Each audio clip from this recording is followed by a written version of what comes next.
Ada banyak taktik strategis yang dilakukan anggota intelijen pasukan elit TNI AD dalam menumpas kelompok-kelompok yang ingin mengacaukan NKRI. Salah satu taktik pasukan elit dari Kopassus untuk mengetahui ruang gerik di wilayah musuh yakni dengan penyamaran. Dikisahkan pada 2003 salah satu anggota intelijen pasukan elit Kopassus mendapatkan tugas untuk masuk ke wilayah musuh. Tak main-main, wilayah yang akan disusupinya merupakan kawasan milik kelompok paling berbahaya saat itu yakni Gerakan Aceh Merdeka, GAM. GAM sendiri merupakan kelompok separatis yang berjuang untuk kemerdekaan wilayah Aceh dari Indonesia. Anggota intelijen Kopassus yang mampu mengemban tugas ini adalah Sersan Badri. Uniknya, Sersan Badri merupakan nama samaran yang diberikan oleh para petinggi-petinggi TNI untuk merahasiakan identitas dari anggota Sandi Yuda Kopassus ini. Dikirimlah Sersan Badri ke wilayah Aceh yang merupakan basis militer kelompok dari GAM. Sersan Badri bertugas mengumpulkan informasi-informasi musuh untuk menentukan taktik dalam melemahkan pergerakan GAM. Memetakan wilayah musuh bukan perkara gampang bagi Sersan Badri, butuh waktu 1 tahun untuk menganalisa situasi dan kondisinya. Sersan Badri memutuskan menyamar sebagai pedagang buah yang dagangannya ia kirim dari Medan ke Lok Semawe. Ketika menjadi seorang pedagang buah, seringkali ia ditempeleng oleh aparat, dikarenakan aparat itu meminta jatah durian. Aparat itu tidak mengetahui yang ditempeleng itu adalah seorang patriot, yang rela berkorban demi keutuhan NKRI. Seiring berjalannya waktu, Sersan Badri berhasil menyusup ke GAM.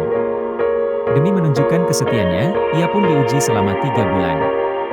Sersan Badri mendapat tantangan untuk mengelabui patroli TNI agar kelompok separatis itu tidak bisa ditangkap.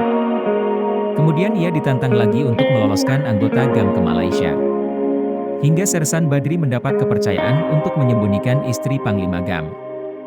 Bahkan demi mempertahankan misi rahasia dan penyamarannya, saat prajurit TNI tengah mengepung GAM, Sersan Badri pun pasrah ketika kawan-kawannya dari TNI menembakinya dengan peluru. Saat mendapat informasi adanya bongkar muat 125 pucuk senapan milik GAM dari Thailand dan Malaysia, Sersan Badri bergegas ke markas GAM di Blangara, Aceh Utara, saat senjata-senjata itu tiba.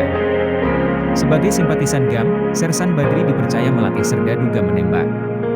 Memanfaatkan situasi, Sersan Badri menyabotase senjata SS-1 dan AK-47, alat bidik senjata sengaja digeser agar tembakan tidak tepat sasaran. Perlahan namun pasti informasi-informasi telah dikumpulkan oleh Sersan Badri, terutama sumber pendanaan yang selama ini digunakan GAM dalam operasinya. Sumber dana GAM berasal dari perdagangan ganja kering yang berasal dari Aceh Timur dan Aceh Utara. Ganja tersebut dikirim melalui kapal kecil dari jalur laut ke Malaysia. Selain itu, GAM juga meraup uang dari perusahaan besar yang beroperasi di Aceh dan warga setempat. Mereka diwajibkan memberi dana perjuangan GAM mulai dari hewan ternak, sawah dan kebun dikenakan pajak. Berdasarkan hasil intelijen dari Sersan Badri terkait persembunyian petinggi GAM, operasi penyergapan untuk menangkap ketiga tokoh itu yakni Muzakir Manaf, Sofyan Dawood dan Said Sananturun. Saat markas GAM di Cot Girek diserbu Kopassus, Muzakir Manaf dan Sofyan Dawood berhasil lolos dan menyingkir ke Nisam, Aceh Utara, pada malam sebelumnya.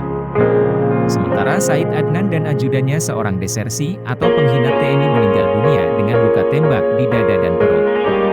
Pada Desember 2004, bencana tsunami Aceh terjadi, sementara gerakan separatis berangsur surut seiring masuknya bantuan kemanusiaan ke Serambi Mekah. Perjanjian Damai Helsinki antara pemerintah RI dan GAM pun disepakati 15 Agustus 2005.